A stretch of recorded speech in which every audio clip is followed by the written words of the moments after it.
Welcome to Houston Sports Talk with your host, Robert Land. Thanks for checking into the best Houston sports podcast and joining me for this feel-good show to relish in the Astros, Rockets, and Texans is my co-host, Sports Radio 610, Shaun Bijani. And if you don't know us, you're getting 45 years combined in sports journalism between us, 35 years covering Houston sports. So you're in good hands, and you know that we've seen a lot in Houston sports. But Shaun, this city still buzzing over Yordan magic. Where were you? What was your reaction? I'm still buzzing over Yordan magic, man. I was sitting right in front of my TV, just standing up, watching it, waiting for a moment to happen. And my boy was on the couch. My wife was on the couch. I mean, we're just kind of hanging out, trying to take it all in and do what Yordan did and just will them to victory. When he hit that home run, man, I mean, I just let out the biggest freaking scream I could think. And I thought for sure, like, I was going to freak my boy out, but he was like, yeah. So, like father, like son, I guess. But I mean, it was an incredible moment. I mean, the only thing that could have topped it for me personally is to have actually been there in person. And I've been fortunate enough to be at some really significant, important moments in Astro history in person. And yesterday is definitely one of those that I would trade a lot of things to be there. Oh, yeah. And there was a lot of father-son moments going on around Houston. Hopefully memories made everywhere. And, you know, I didn't get to go yesterday, but I was lucky enough to be at Minute Maid for the Chris Burke 18th inning home run game. Jeff Kent's walk-off against the Cards, 10th inning in 04. Let me go back to the Jeff Kent home run because the joy by Astros fans after that one, unreal. I can't imagine what it was like with Yordan, but at that time, it was the best Astros postseason moment ever. You might say the Billy Hatcher home run, but that wasn't to win a game. And I remember fans just group cheering walking out of the ballpark. That moment was incredible as a fan. The Burke home run, I was there working it for Fox Sports Southwest, and as a videographer, I had to be close to the clubhouse as soon as it was over, Shaun, and you know how that goes. So I saw in the media room the home run underneath the stadium, so it's not quite as fun as seeing the Jeff Kent where I was out in the stands and kind of got to enjoy it a little bit. Sometimes working those games, man, it's not, you know, all that it seems it's like it's cracked up to be, you know. I mean, stuck in a workroom having to watch it on TV when you very well could be doing that at home. You know, that's one of those rough things. I wasn't there for the Kent, but I certainly watched it. I was there for the Chris Burke home run, and I never let my uncle live that story down because he left in the 7th inning. He lives in Austin and did so at the time. And so he was going to beat traffic and you know, count his losses, I guess. Funny story, he made it back home in Austin before the end of the game and watched Burke's home run in the 18th inning on TV. Oh, man. So kind of a crazy deal. And I called him right away. I was like, I'll bet you in your life you'll never leave another Astros game or any sporting event early again. And I don't think he has. Oh, my goodness. Yeah. I luckily, I haven't really gotten screwed in those moments. There's a couple of times where I thought about leaving, but I didn't. You know, one of the coolest things I've seen on social media is the thread under the Astros official Twitter where everybody put video of their angle of the home run, whether they were at the ballpark in front of their TV or if they shot their Little League team watching the game on a laptop, which couldn't have been cooler. Go check it. I retweeted it. If you're looking through the thread, just go to my Twitter. But one of my favorite videos, somebody who was in front of the owner's box actually immediately turned to where you could see Enos Cabell celebrating with Jim Crane going crazy behind him. And for me, you know, it's just great to see Enos Cabell because I started as a fan, Enos Cabell fan. Remember the game against the Dodgers in 1980 where they win the game to go into the playoff and get to play the Phillies. So, you know, seeing Enos celebrate was really cool. I have not seen that yet, and I love all of that stuff. I like to see Astro employees celebrate because no matter what their role is, they have something to do with the product that's on the field, and they can celebrate, you know, for the fruits of their labor, for whatever little bit they're contributing to the success of the team. Like I like to see people affiliated with that ball club celebrate when good things happen. And one of my favorite moments in the ball game yesterday was Biggio and Bagwell on their feet. And if you watched, like I know you have, and many out there that are watching and listening to us have seen so many ball games with those guys sitting right behind home plate over the years since they've retired.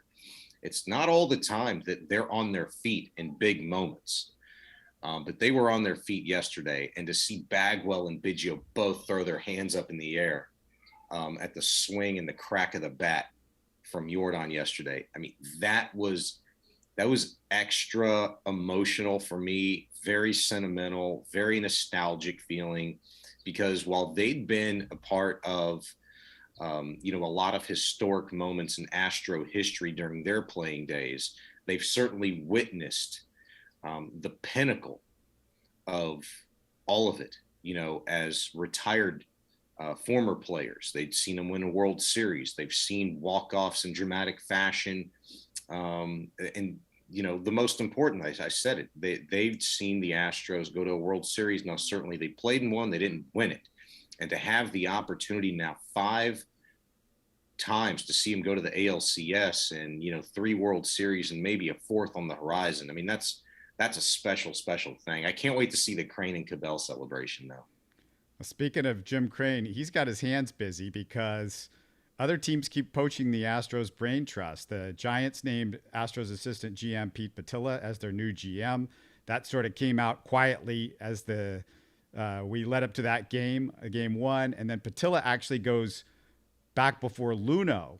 Sean, I don't know if you know this. He started as an intern for Ed Wade. Then Wade hired him in 2011. So he's been around for 11, 12 years now. And also the Marlins are interviewing Joe Espada, who's a potential Dusty Baker replacement. Of course, Dusty's contract, we know it's year to year.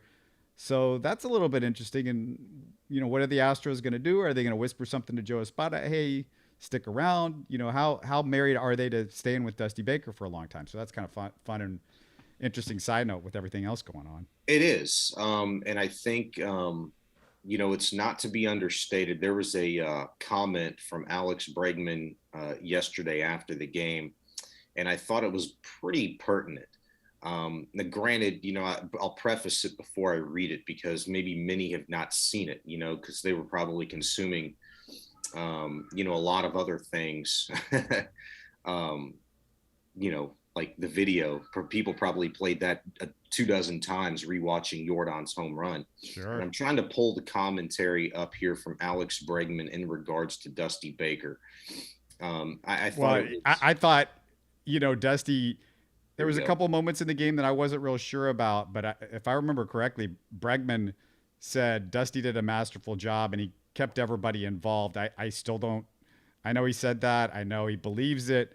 I feel like, for the most part, like 99%, he did a masterful job. But as I said on our post game yesterday, wasn't so sure about keeping Mauricio Dubon engaged and in the game. I still don't get that particular move of bringing in Dubon and the way he pinch hit for Chas McCormick instead of pinch hitting Christian Vasquez for Maldonado made no sense. It was using an extra player, and then you use 2. Of course, it works out perfectly for him because Hensley gets the base hit in the 9th inning, and you go, oh, well, it all worked out great, but Dubon to me is not the guy that I want in that game at all.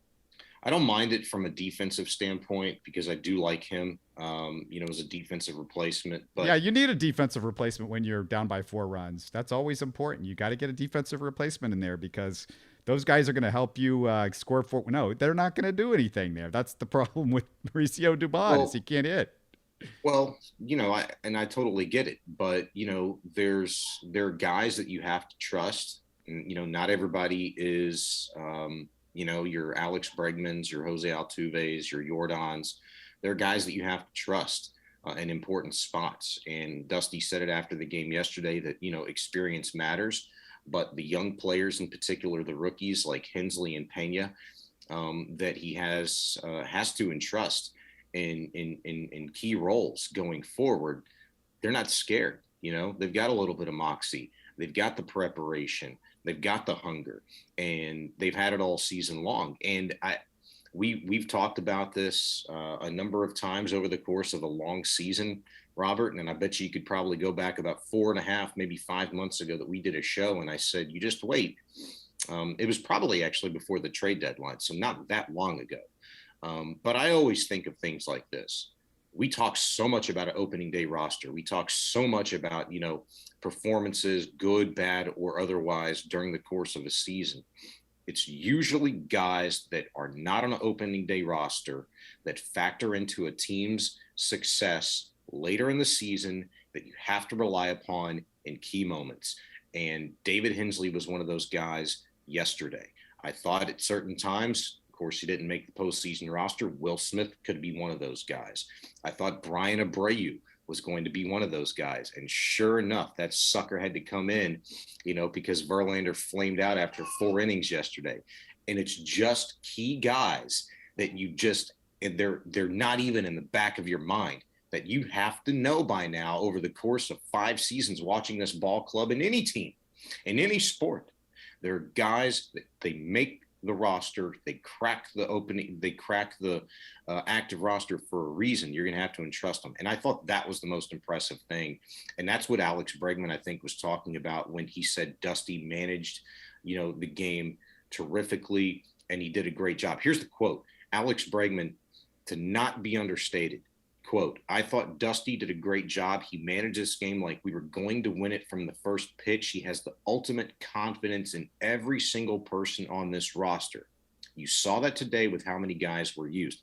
And that was the crux of that statement right there. Sure, there's an exuberance, there's a confidence, there's excitement, but those words could not ring more true. And I don't know what it means going forward. The Astros could lose 3 straight games and get bounced in the ALDS. Anything could happen. It's baseball. But one thing's for certain, this clubhouse loves Dusty. They love, if you want to call it the grandfatherly figure that he has become for this organization, fine. But he brought from day one, granted, he didn't answer questions like we wanted him to in spring training. Jose Altuve didn't, Bregman didn't. It took Carlos Correa to be the face and the voice of this Astros club and push them to that next level. It was Dusty who finally caught on as well and brought that sense of calmness and that it was okay, and embrace, the hate that you were going to get, because at the end of the day, it's about nobody else but just us. And so I think that's huge going forward. Yeah, 99% of the time, that confidence is great. But like last year in the World Series, I didn't think it was great to be confident in Alex Bregman because he was just not right. And you got to know when your guys aren't right, and when you got to know when a better guy's willing to play. And that's my concern with Dusty going forward. I also want to talk about the fact that we're going to continue to do these live Astros postgame shows. And subscribe, like, comment on YouTube, but don't forget about the live Astros postgame shows, because me and Steven, and maybe we'll get Sean to make a cameo soon. Got to get him involved in this too. But if you missed them, you can just stream it later. We'll react to your comments during the live version. So it's a good reason to tune in to, get a little back and forth with us, or at least tell us what you're thinking out there, and tell all your friends about the live shows as well. And Sean, let's keep the Astros positives going, at least the Astros positive vibes, because I'm going to try to give you some Texan positive vibes. Do you have any Texan positive vibes? Yeah, they won. Well, they won. Well, I'll give you, I'm going to throw some at you, agree or disagree, but the Texans defensive unit is 5th in the red zone in the NFL. They are number 1 in the league in goal-to-goal situations. Let me repeat, number 1 in goal-to-goal situations. And Sean, even better than that, after watching the first few games, look, they drafted 4 players that I believe now have Pro Bowl potential after watching the first few games. Dameon Pierce on pace to do it this year. Top 3 NFL back now, today. Pierce forced 17 missed Jags tackles Sunday, the most for one game since Pro Football Focus started keeping stats 16 years ago. This is Earl Campbell stuff that he was doing on Sunday. Kenyon Green shows flashes. Amazing start considering he was injured most of the preseason. So this is trial by fire for him. Jalen Petrie, and Derek Stingley. Those are the other two. They have great instincts. Stingley, one of 4 cornerbacks, hasn't missed a tackle. 30 tackles total, has not missed one. He's only one of 4 guys in the NFL that's done that. Petrie, 39 tackles, 2 interceptions. Love what I'm seeing from all 4, Shaun. And you hit the nail on the head too. And, if you're going to talk about Petrie and the successes that he does, that he has had, and his tackling, I think has been one of them. His coverage has been, one of them. The reads that he's able to make on plays, the fact that he plays in the box so much for this Texans defense. He's unfortunately had to be a run stuffer that, they don't really have in the front 7. And he supplies that 8th there, and it's much needed. You do have to talk about his missed tackles. He leads the NFL in missed tackles, and I've seen various numbers on this, but the hardest number that I'd found came from a really good source too. Somebody that's a stat head like me had it at 9 with 1 missed tackle from Petrie in that Jacksonville game, and now he has 9 total on the season. It's getting better. Most of that was, I think, early in the year. It's getting better the last 2 weeks. He's been much improved, and I think it's important to note, I just did a piece on sportsradio610.com about Petrie and what Nick Caserio had to say about him as he spoke to the media this week in his work habits. He's as prepared, and he's got one of the better work ethics out of anybody in that entire building, whether they play or not, is what Caserio alluded to, and said with that, coupled with his skill set, sky is absolutely the limit. He's certainly got the right attitude, but, I talked to Petrie a couple of weeks back. I think it was after the Bears game, and somebody had asked him, what he thinks he needs to improve upon, and without a millisecond didn't go by, he said patience, tackling, and reads. And those are all 3 things, all 3 areas of his game that have improved, a few ticks over the course of the last couple of weeks. So for a guy who people said since day one was mature beyond his years, and his knowledge of the game and the way that he prepares, and just his smarts on and off the field, I mean, that's terrific. The Texans seem to have absolutely struck gold with Petrie. And so at the end of the day, it comes down to health. It comes down to continued progression, stacking, as Nick Caserio and the Texans like to say, more good days on top of good days than bad. That's what it appears like this rookie class this year from April has absolutely done. And I'll even say this, Garrett Wallow, who hadn't been able to stay healthy a lick, missed most all of training camp, watching on the side, the preseason, by far had his best performance as a Houston Texan this past week, against the Jacksonville Jaguars. And, the announcer crew even said that, hey, man, this guy's a defensive MVP in the first half. And he certainly was. He was flying around all over the field, making plays in space.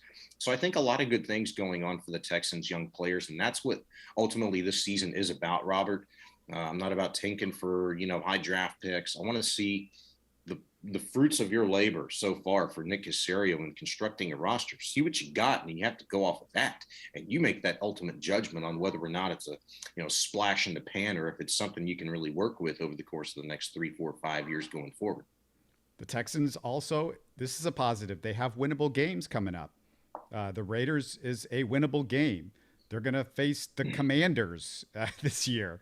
That game is absolutely winnable. You get Jacksonville again, and this time you're playing them at home. Their schedule, I said it to start the year. It looked a little hard when you first looked at it, and then you started thinking about it. And I think as the season has gone on, it's not that hard at all. And there's winnable games here for them. There really is. And it's kind of that way for every team every year in the NFL. I don't really pay attention to it all, like strength of schedule, who's got the worst, who's got the best. All those numbers are meaningless because, for so many years, Robert, you think back about this, like we've talked about parity or maybe the lack thereof in the NFL. I did a case study, I think it was towards the end of last year, and the number of teams that make the postseason year in and year out, like generally over the course of about the last 7 or 8 years. And I don't have the hard numbers in front of me, but I mean, you could name 3 teams that have been perennial playoff teams over that stretch. Outside of that, it's somebody different every single year. So there's parity. And where there's parity, the strength of schedule, you can flush it down the toilet. And so, because injuries happen, players like Russell Wilson happen, this is, maybe an anomaly in the 2022 NFL season. This is one of the more wild, wacky, starts to a year that I can really remember. But I feel like I've said that over the course of the last 2 or 3 years. Anyway, and yes, you just look at the schedule, because the Raiders, it looks a heck of a lot more winnable now than it did. But you know what game doesn't? The 2 weeks ago, a lot of people were saying, maybe the Texans can steal one at home against the Eagles. All right, maybe not so much, because Jalen Hurts and the Philadelphia Eagles are playing out of their minds right now. But yeah, you look at the Commanders and you look at the Dolphins. I think you have to really consider what's going on there. Yeah, if they don't have Tua, that's a big deal. And yes, and you look at our division. I mentioned Jacksonville. Pretty much everybody ended. This is a really terrible division. But you got one more game with the Colts. You got 2 more games with the Titans, and in an AFC South, you and I talked about it post game this past weekend. Yeah, it was an ugly game. It might have been uglier than that Bronco Thursday night game, but I feel like there's one of those every single week. There's also one of those every single time a team faces off in the AFC South. For whatever reason, it's just been that way for as long as the mind can remember. That is AFC South football, everybody. You muck the game up and you give yourself the best chance to win. Just you take better care of the ball than the opposition. And that's kind of been the medicine for the Houston Texans, especially in the AFC South over the course of the years, whether you want to go back to the Bill O'Brien era, even Gary Kubiak. I mean, it's just kind of been that way. So, I look forward to it, week to week. I just want to see guys stay healthy. I want to see the young players continue to develop. And I'm super excited about Dameon Pierce, because every day that goes by, Robert, I think about this guy. Like, I feel like we really could be watching a guy that is special. And I don't know if special is, an Arian Foster type of career, where it's short, compacted kind of special, or if it's going to be something that we're able to see and enjoy for 8, 9, 10 years. It's an NFL running back. You better enjoy him over the next 5 years, because that's the way it happens. Yeah, maybe we know this league. I've seen it. I mean, Earl, he took a zillion hits, but so is Dameon Pierce taking a lot of hits. And so, yeah, it's not going to be long. Enjoy the next 3, 4, 5 years. That's why I say run them all you can, because these guys, they're not going to last. You can put them in glass cases. They just don't last. And as long as they're healthy and you can get that much out of them, I'm not saying run them 300 carries, but let's get off this 12 and 15 carries he was getting earlier in the season. And by the way, I want to keep these positive vibes going. I'm wearing my Rockets cap, you might notice, and I've been wearing the Rockets cap a lot recently because I'm having so much fun watching this team, Shaun. I'm genuinely excited from what I see. A few weeks ago, I told my close friend and original co-host, RG, I said, hey, you're going to be in Vegas this weekend. I need you to put a few dollars on the Rockets over in the win total. I need the over under 23.5. Shaun, I don't bet ever, but it's a lock. I'm saying that's a lock. You want to hear why? You want to hear my reasons? Because I've got them. Yeah. Give me the reasons. They're probably pretty similar to mine. I want to know what you think overall in terms of this roster, and tell me if I'm wrong, because I'm gonna be honest with you, with everything that's been going on with the Astros, and I cover the Texans daily. The Rockets, to be quite honest with you, has been like third on the level. Go to his brother Ali Bijani. You got to go to the other Bijani to keep up with the Rockets for right now. Just give me a couple weeks before I can ramp up. You know what I mean? Like, I got 2-year-old kid problems going on, and I got all kinds of stuff, and I'm trying to compartmentalize. Well, that's the thing. The Astros, I mean, they don't have 2-year-old kid problems. They got grown men stuff. The Rockets are dealing with a 2-year-old kid problems, but let me talk about a 2-year-old with the Rockets. That's my first reason. The test of an NBA star, can he add to his game in the offseason? Jalen Green, in his second year, the terrible twos are not going to be terrible because he did it. His handle, light years better. Great stuff that I'm seeing from him in the preseason. His passing, better. His rebounding's better. Look, you can't be a superstar by being one-dimensional. And I'm telling you right now, Shaun, he'll be in the conversation, listen to me, for most improved player this year and maybe all-star conversation. Jalen Green. I mean, that doesn't floor me. That doesn't floor me at all. I think when you drafted him, that's exactly the type of progression that you anticipated, what you would expect, what you really demand when you take a guy at that position a couple of years ago. And I think, the same sort of progression is expected from Jabari Smith, the number 1 overall pick that fell to you at 3rd overall this past year, or just these past few months ago. That's the expectation. Those are the kinds of picks that you're expected to hit on. But the stuff that they didn't expect, and none of us could have expected. And my number 2 reason to be excited about the Rockets, Tari Eason is the real deal. The dude is posting 20 and 10 every preseason game, and he's doing it in less than 25 minutes per game. 20 and 10 in less than 25 minutes. And I know you're saying, oh, it's preseason. Whatever. Watch the game.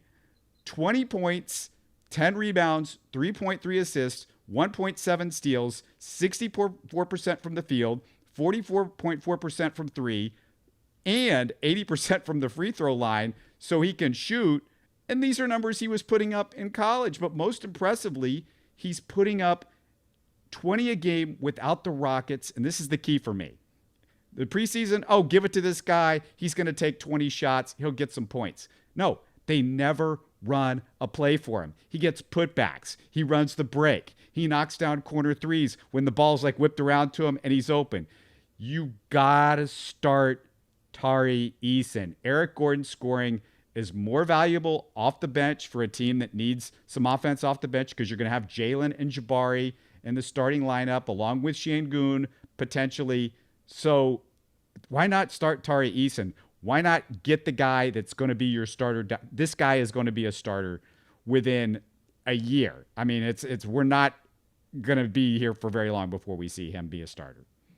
Bam, you hit the nail on the head. I can speak a little bit to Tari Eason because he's kind of a guy that, I chop it up with my brother about pretty regular. He's excited about him. And I actually watched a little bit of him in the summer league, and the transition, you hit it.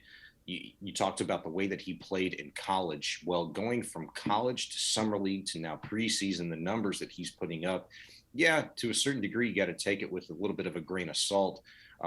But, much less so in the NBA when you talk about preseason than that of the NFL. I mean, the Texans went undefeated, in the preseason, and there's a lot of factors going on in football. Basketball, you can either ball or you can't. Tari Eason is a freaking bulldog. He's a baller. And, he was asked the other day about the Rockets not drawing plays up for him. And he's like, it's about what I do away from the ball. And I like playing that way. And that's something that he's embracing. He trusts Silas and his coaching staff. He trusts his teammates already to put him in position to make plays. And he's going to bail them out, when they're not able to make plays. If it's putbacks, if it's playing away from the ball, finding space, for an outlet pass. These are the little things that you have to do to be successful. And interestingly enough, Robert, these are things that the Rockets weren't doing at any point really last season when they played a whole lot of me basketball, not a lot of team basketball at all. And I'm looking forward to it. Use the head. This is a different team up here in the brain. They are basically have changed everything. And I'm going to say it's one guy, Christian Wood, is a big part of that. But getting rid of a cancer like that, and that's, you mentioned Jabari. Another reason, he's legit. Forget the shooting for a second, which opens up the entire floor for Jalen Green. He changes the defense. In football terms, he's Ray Lewis. Defensive quarterback, tells guys where to go, communicates, covers a ton of ground. And between him and Tari, the two together, the interior defense takes a major leap forward, and Tari better be playing 25, 30 minutes because he's going to be a difference maker. My reason for this is going to surprise you a little bit, but Bruno Fernando, and you heard me right, Bruno Fernando, perfect defensive big off the bench, always hustles, never gives up an easy shot, rebounds, vertical threat on offense, can pass a little bit. They had nobody like this last year. Nobody. So, Shaun, I mean, there's 4 great reasons that this team is going to make a major jump. And you heard me a lot say about defense, that word. That's the magic word. Yeah. I got one question for you. I know you put the money on the over total of wins, which I think is 23.5 right now. Forget 23 wins. Is this Rocket team vying for a 10-9-8 spot in the postseason this year? I don't know if I'm ready to say that because there's just teams that I think are better than them.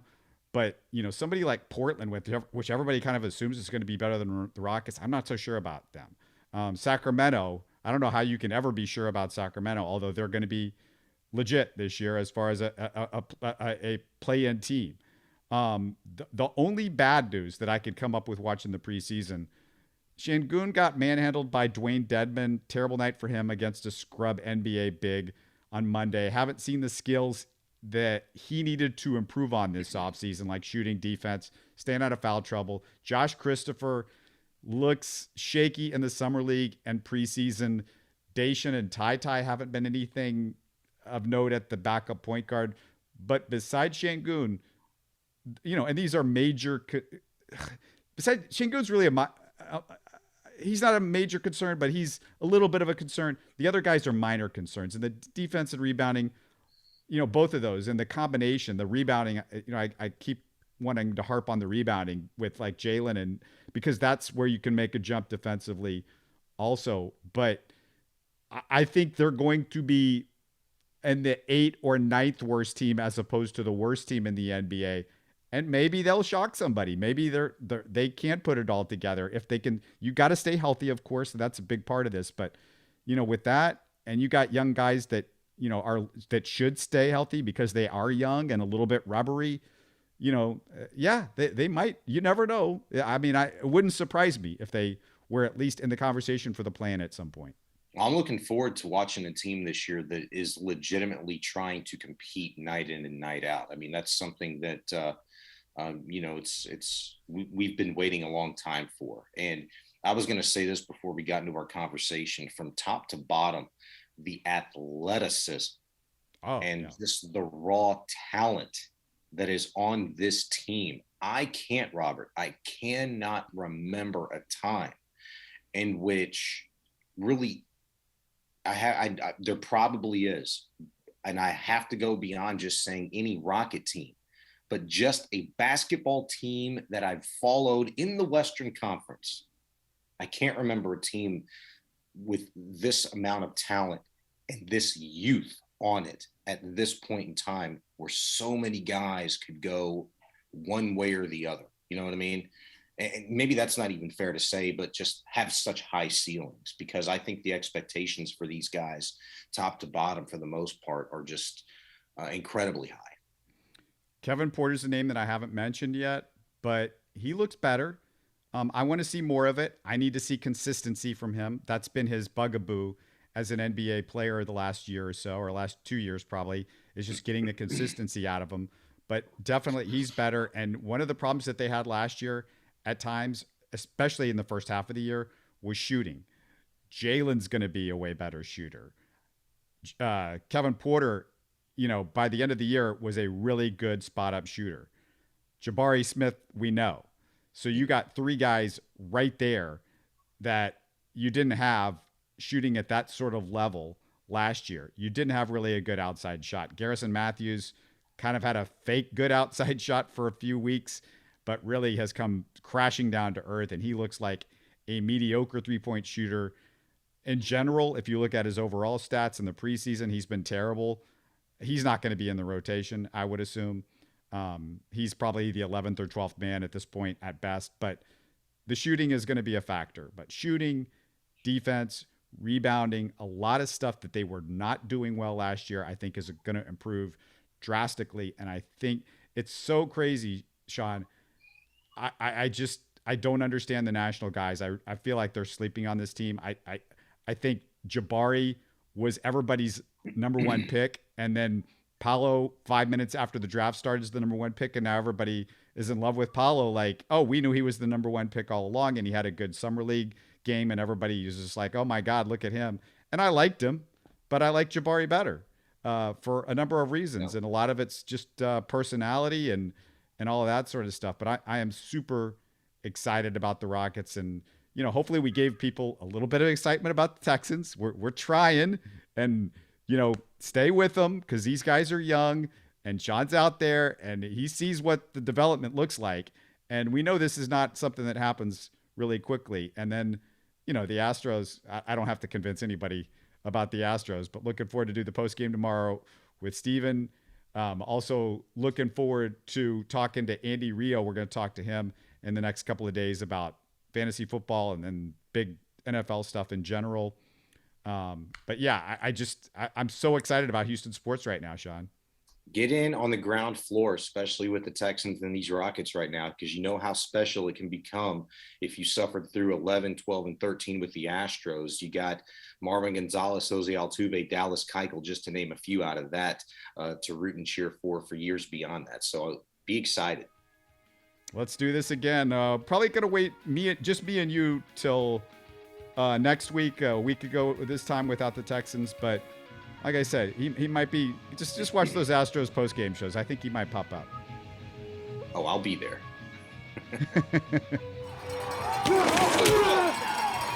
You're listening to Houston Sports Talk.